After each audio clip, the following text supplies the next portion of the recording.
ॐ पितृभ्यो नमः। ॐ अत्रिगोत्रपितृभ्यो नमः।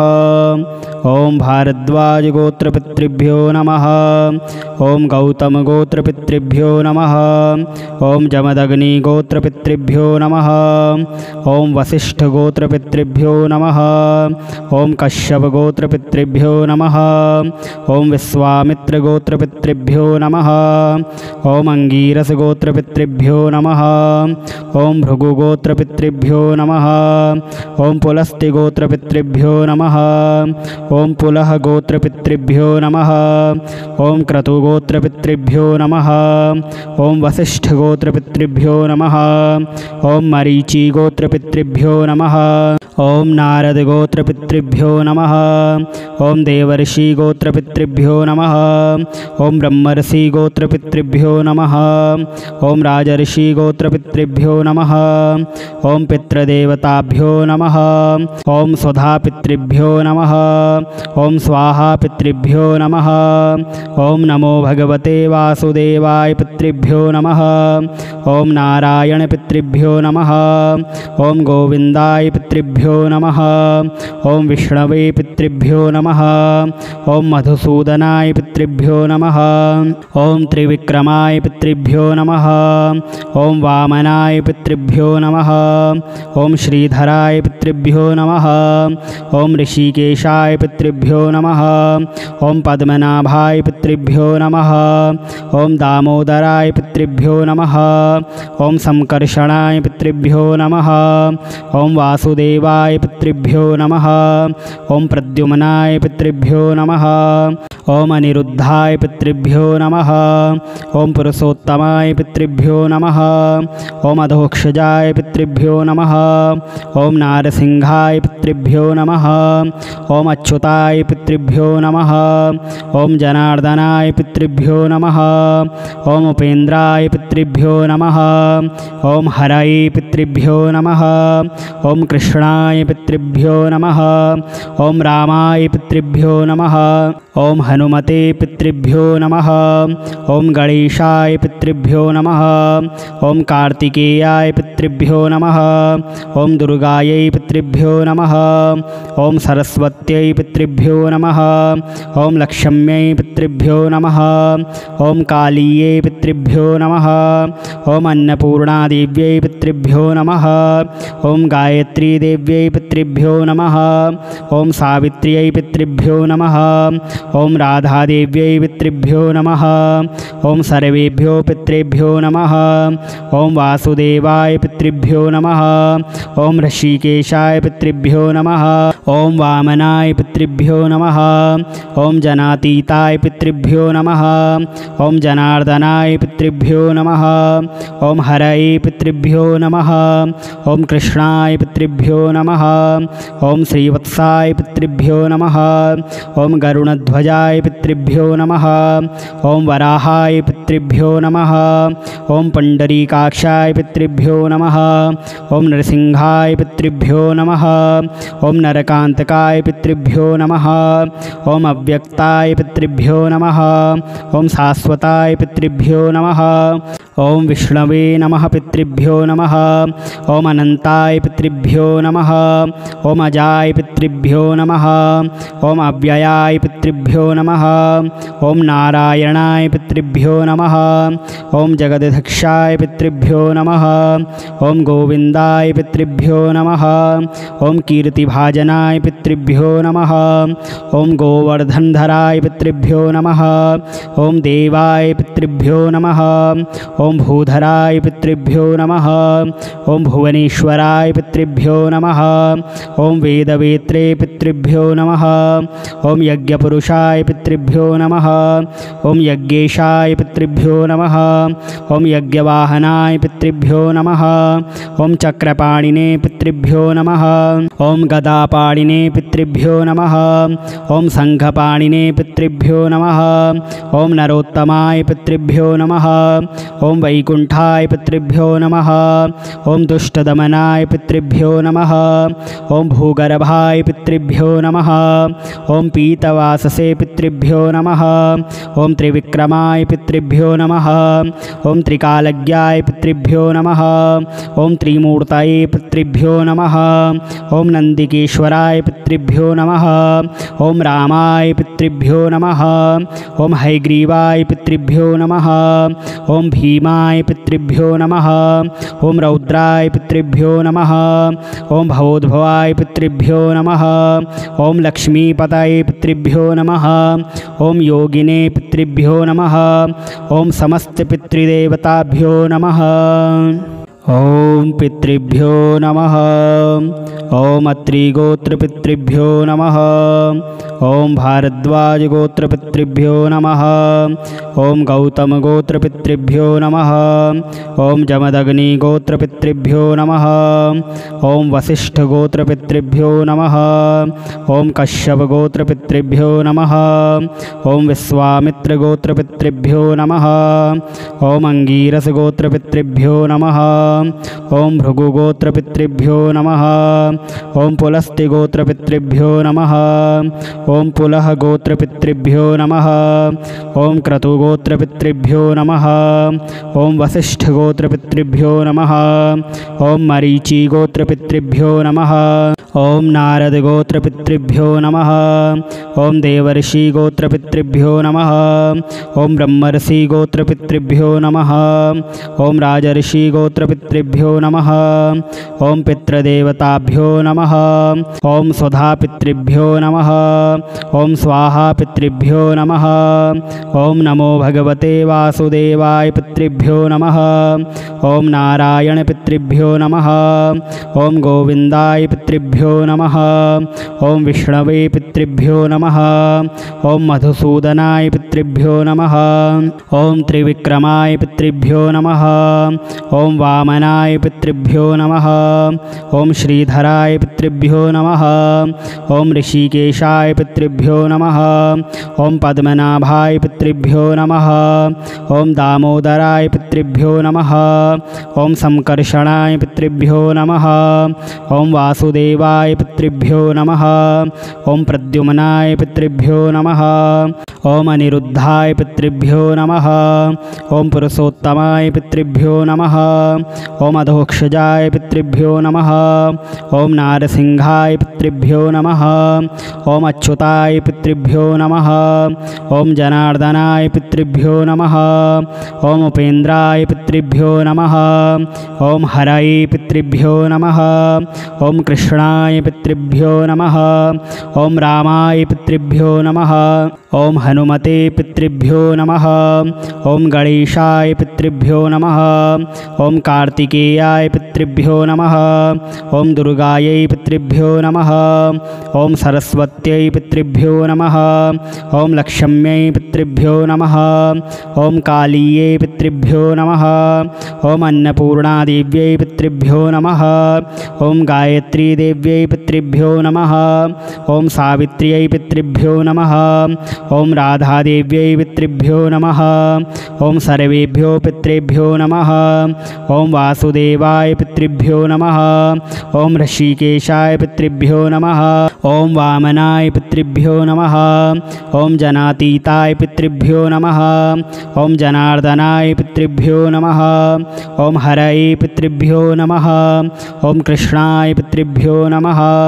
ओम श्रीवत्साय पितृभ्यो नमः। ओम गरुणध्वजाय पितृभ्यो नमः। ओम वराहाय पितृभ्यो नमः। ओम पुंडरीकाक्षाय पितृभ्यो नमः। ओम नरसिंहाय पितृभ्यो नमः। ओम नरकांतकाय पितृभ्यो नमः। ओम अव्यक्ताय पितृभ्यो नमः। ओम शाश्वताय पितृभ्यो नमः। ओम विष्णवे नमः पितृभ्यो नमः। ओम अनंताय पितृभ्यो नमः। ॐ अजाय पितृभ्यो नमः ॐ अव्ययाय पितृभ्यो नमः ॐ नारायणाय पितृभ्यो नमः ॐ जगदध्यक्षाय पितृभ्यो नमः ॐ गोविन्दाय पितृभ्यो नमः ॐ कीर्तिभाजनाय पितृभ्यो नमः ॐ गोवर्धनधराय पितृभ्यो नमः ॐ देवाय पितृभ्यो नमः ॐ भूधराय पितृभ्यो नमः ॐ भुवनेश्वराय पितृभ्यो नमः ॐ वेदवेत्रे पितृभ्यो नमः ॐ यज्ञपुरुषाय पितृभ्यो नमः ॐ यज्ञेशाय पितृभ्यो नमः ॐ यज्ञवाहनाय पितृभ्यो नमः ॐ चक्रपाणिने पितृभ्यो नमः ॐ गदापाणिने पितृभ्यो नमः ॐ शङ्खपाणिने पितृभ्यो नमः ॐ नरोत्तमाय पितृभ्यो नमः ॐ वैकुण्ठाय पितृभ्यो नमः ॐ दुष्टदमनाय पितृभ्यो नमः ॐ भूगर्भाय पितृभ्यो नमः ॐ पीतवाससे पितृभ्यो नमः ॐ त्रिविक्रमाय पितृभ्यो नमः ॐ त्रिकालज्ञाय पितृभ्यो नमः ॐ त्रिमूर्तये पितृभ्यो नमः ॐ नन्दिकेश्वराय पितृभ्यो नमः ॐ रामाय पितृभ्यो नमः ॐ हयग्रीवाय पितृभ्यो नमः ॐ भीमाय पितृभ्यो नमः ॐ रौद्राय पितृभ्यो नमः ॐ भवोद्भवाय पितृभ्यो नमः ॐ लक्ष्मीपतये पितृभ्यो नमः ॐ योगिने पितृभ्यो नमः ॐ समस्तपितृदेवताभ्यो नमः ॐ पितृभ्यो नमः ॐ अत्रिगोत्रपितृभ्यो नमः ॐ भारद्वाजगोत्रपितृभ्यो नमः ॐ गौतमगोत्रपितृभ्यो नमः ॐ जमदग्निगोत्रपितृभ्यो नमः ॐ वसिष्ठगोत्रपितृभ्यो नमः ॐ कश्यपगोत्रपितृभ्यो नमः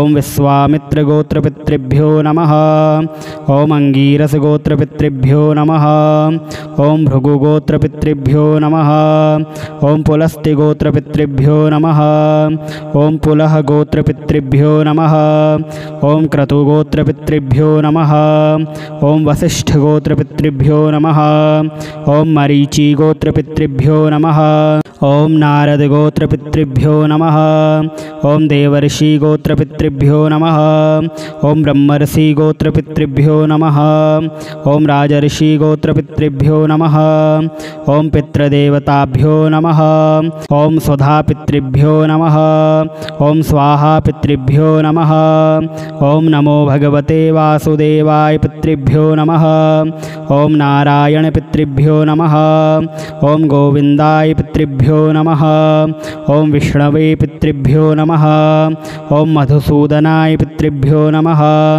ॐ त्रिविक्रमाय पितृभ्यो नमः ॐ वामनाय पितृभ्यो नमः ॐ श्रीधराय पितृभ्यो नमः ॐ ऋषिकेशाय पितृभ्यो नमः ॐ पद्मनाभाय पितृभ्यो नमः ॐ दामोदराय पितृभ्यो नमः ॐ संकर्षणाय पितृभ्यो नमः ॐ वासुदेवाय पितृभ्यो नमः ॐ प्रद्युम्नाय पितृभ्यो नमः ॐ अनिरुद्धाय पितृभ्यो नमः ॐ पुरुषोत्तमाय पितृभ्यो नमः ॐ अधोक्षजाय पितृभ्यो नमः ॐ नारसिंहाय पितृभ्यो नमः ॐ अच्युताय पितृभ्यो नमः ॐ जनार्दनाय पितृभ्यो नमः ॐ उपेन्द्राय पितृभ्यो नमः ॐ हरये पितृभ्यो नमः ॐ कृष्णाय पितृभ्यो नमः ॐ रामाय पितृभ्यो नमः ॐ हनुमते पितृभ्यो नमः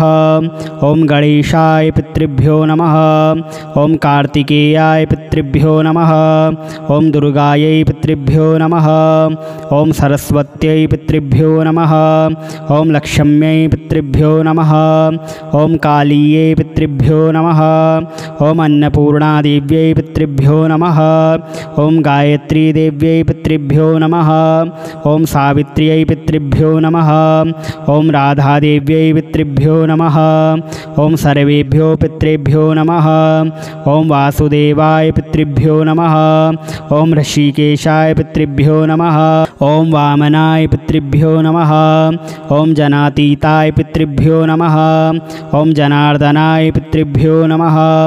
ओम हरये पितृभ्यो नमः। ओम कृष्णाय पितृभ्यो नमः। ओम श्रीवत्साय पितृभ्यो नमः। ओम गरुणध्वजाय पितृभ्यो नमः। ओम वराहाय पितृभ्यो नमः। ओम पुंडरीकाक्षाय पितृभ्यो नमः।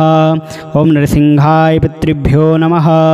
ओम नरकांतकाय पितृभ्यो नमः। ओम अव्यक्ताय पितृभ्यो नमः। ओम शाश्वताय पितृभ्यो नमः। ओम विष्णवे नमः पितृभ्यो नमः। ओम अनंताय पितृभ्यो नमः। ओम अजाय पितृभ्यो नमः। ओम अव्ययाय पितृभ्यो नमः। ओम नारायणाय पितृभ्यो नमः। ओम जगदध्यक्षाय पितृभ्यो नमः। ओम गोविंदाय पितृभ्यो नमः। ओम कीर्तिभाजनाय पितृभ्यो नमः। ओम गोवर्धनधराय पितृभ्यो नमः। ओम देवाय पितृभ्यो नमः। ओम भूधराय पितृभ्यो नमः। ओम भुवनेश्वराय पितृभ्यो नमः। ओम वेदवेत्रे पितृभ्यो नमः। ओम यज्ञपुरुषाय पितृभ्यो नमः। ओम यज्ञेशाय पितृभ्यो नमः। ओम यज्ञवाहनाय पितृभ्यो नमः। ओम चक्रपाणिने पितृभ्यो नमः। ओम गदापाणिने पितृभ्यो नमः। ओम शंखपाणिने पितृभ्यो नमः। ओम नरोत्तमाय पितृभ्यो नमः। ओम वैकुंठाय पितृभ्यो नमः। ओम दुष्टदमनाय पितृभ्यो नमः। ओम भूगर्भाय पितृभ्यो नमः। ओम पीतवाससे पितृभ्यो नमः। ओम त्रिविक्रमाय पितृभ्यो नमः। ओम त्रिकालज्ञाय पितृभ्यो नमः। ओम त्रिमूर्तये पितृभ्यो नमः। ओम नंदिकेश्वराय पितृभ्यो नमः। ओम रामाय पितृभ्यो नमः। ओम हयग्रीवाय पितृभ्यो नमः। ओम भीमाय पितृभ्यो नमः। ओम रौद्राय पितृभ्यो नमः। ओम भवोद्भवाय पितृभ्यो नमः। ओम लक्ष्मीपतये पितृभ्यो नमः। ओम योगिने पितृभ्यो नमः। ओम समस्त पितृदेवताभ्यो नमः। ओम पितृभ्यो नमः। ओम अत्रिगोत्रपितृभ्यो नमः। ओम भारद्वाजगोत्रपितृभ्यो नमः। ओम गौतमगोत्रपितृभ्यो नमः। ओम जमदग्निगोत्रपितृभ्यो नमः। ओम वसिष्ठगोत्रपितृभ्यो नमः। ओम कश्यपगोत्रपितृभ्यो नमः। ओम विश्वामित्रगोत्रपितृभ्यो नमः। ओम अंगीरसगोत्रपितृभ्यो नमः। ओम भृगुगोत्रपितृभ्यो नमः। ओम पुलस्त्यगोत्रपितृभ्यो नमः। ओम पुलह गोत्रपितृभ्यो नमः। ओम क्रतुगोत्रपितृभ्यो नमः। ओम वसिष्ठगोत्रपितृभ्यो नमः। ओम मरीचिगोत्रपितृभ्यो नमः। ओम नारदगोत्रपितृभ्यो नमः। ओम देवर्षिगोत्रपितृभ्यो नमः। ओम ब्रह्मर्षिगोत्रपितृभ्यो नमः। ओम राजर्षिगोत्रपितृभ्यो नमः। ओम पितृदेवताभ्यो नमः। ओम स्वधापितृभ्यो नमः। ओम स्वाहापितृभ्यो नमः। ओम नमो भगवते वासुदेवाय पितृभ्यो नमः। ओम नारायणपितृभ्यो नमः। ओम गोविंदाय पितृभ्यो नमः। ओम विष्णवे पितृभ्यो नमः। ओम मधुसूदनाय पितृभ्यो नमः। ओम त्रिविक्रमाय पितृभ्यो नमः। ओम वामनाय पितृभ्यो नमः। ओम श्रीधराय पितृभ्यो नमः। ओम ऋषिकेशाय पितृभ्यो नमः। ओम पद्मनाभाय पितृभ्यो नमः। ओम दामोदराय पितृभ्यो नमः। ओम संकर्षणाय पितृभ्यो नमः। ओम वासुदेवाय पितृभ्यो नमः। ओम प्रद्युम्नाय पितृभ्यो नमः। ओम अनिरुद्धाय पितृभ्यो नमः। ओम पुरुषोत्तमाय पितृभ्यो नमः। ओम अधोक्षजाय पितृभ्यो नमः। ओम नारसिंहाय पितृभ्यो नमः। ओम अच्युताय पितृभ्यो नमः। ओम जनार्दनाय पितृभ्यो नमः। ओम उपेन्द्राय पितृभ्यो नमः। ओम हरये पितृभ्यो पितृभ्यो नमः। ॐ कृष्णाय पितृभ्यो नमः। ॐ रामाय पितृभ्यो नमः। ॐ हनुमते पितृभ्यो नमः। ॐ गणेशाय पितृभ्यो नमः। ॐ कार्तिकेयाय पितृभ्यो नमः। ॐ दुर्गायै पितृभ्यो नमः। ॐ सरस्वत्यै पितृभ्यो नमः। ॐ लक्ष्म्यै पितृभ्यो नमः। ॐ कालीयै पितृभ्यो नमः। ॐ अन्नपूर्णादेव्यै पितृभ्यो नमः। ॐ गायत्रीदेव्यै पितृभ्यो नमः। ॐ सावित्र्यै पितृभ्यो नमः। ॐ राधादेव्यै पितृभ्यो नमः। ॐ सर्वेभ्यो पितृभ्यो नमः। ॐ वासुदेवाय पितृभ्यो नमः। ॐ ऋषिकेशाय पितृभ्यो नमः। ॐ वामनाय पितृभ्यो नमः। ॐ जनातीताय पितृभ्यो नमः। ॐ जनार्दनाय पितृभ्यो नमः। ॐ हरये पितृभ्यो नमः। ॐ कृष्णाय पितृभ्यो नमः। ॐ श्रीवत्साय पितृभ्यो नमः। ॐ गरुणध्वजाय पितृभ्यो नमः। ॐ वराहाय पितृभ्यो नमः। ॐ पुण्डरीकाक्षाय पितृभ्यो नमः। ॐ नरसिंहाय पितृभ्यो नमः। ॐ नरकान्तकाय पितृभ्यो नमः। ॐ अव्यक्ताय पितृभ्यो नमः। ॐ शाश्वताय पितृभ्यो नमः। ॐ विष्णवे नमः पितृभ्यो नमः। ॐ अनन्ताय पितृभ्यो नमः। ॐ अजाय पितृभ्यो नमः। ॐ अव्ययाय पितृभ्यो नमः। ॐ नारायणाय पितृभ्यो नमः। ॐ जगदध्यक्षाय पितृभ्यो नमः। ॐ गोविन्दाय पितृभ्यो नमः। ॐ कीर्तिभाजनाय पितृभ्यो नमः। ॐ गोवर्धनधराय पितृभ्यो नमः। ॐ देवाय पितृभ्यो नमः। ॐ भूधराय पितृभ्यो नमः। ॐ भुवनेश्वराय पितृभ्यो नमः। ॐ वेदवेत्रे पितृभ्यो नमः। ॐ यज्ञपुरुषाय पितृभ्यो नमः। ॐ यज्ञेशाय पितृभ्यो नमः। ॐ यज्ञवाहनाय पितृभ्यो नमः। ॐ चक्रपाणिने पितृभ्यो नमः। ॐ गदापाणिने पितृभ्यो नमः। ॐ शङ्खपाणिने पितृभ्यो नमः। ॐ नरोत्तमाय पितृभ्यो नमः। ॐ वैकुण्ठाय पितृभ्यो नमः। ॐ दुष्टदमनाय पितृभ्यो नमः। ॐ भूगर्भाय पितृभ्यो नमः। ॐ पीतवाससे पितृभ्यो नमः। ॐ त्रिविक्रमाय पितृभ्यो नमः। ॐ त्रिकालज्ञाय पितृभ्यो नमः। ॐ त्रिमूर्तये पितृभ्यो नमः। ॐ नन्दिकेश्वराय पितृभ्यो नमः। ॐ रामाय पितृभ्यो नमः। ॐ हयग्रीवाय पितृभ्यो नमः। ॐ भीमाय पितृभ्यो नमः। ॐ रौद्राय पितृभ्यो नमः। ॐ भवोद्भवाय पितृभ्यो नमः। ॐ लक्ष्मीपतये पितृभ्यो नमः। ॐ योगिने पितृभ्यो नमः। ॐ समस्तपितृदेवताभ्यो नमः।